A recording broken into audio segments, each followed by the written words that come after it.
ฟังเด้ออีลาคำเพลงผู้งามเก่งเกี่ยวกันกองบัวบานอ้ายมันสัมผีเพียมันคงบ่เหมาะกับร่างกายบาด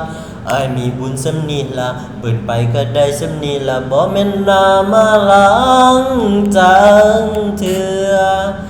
ก่อนบ่ได้ทั้งที่อยู่ไกลบ่ถึงว่าหมดเวลาคนกระจอกคือจังอายบ่มีล้นรู้ให้เธอได้ขี่บ่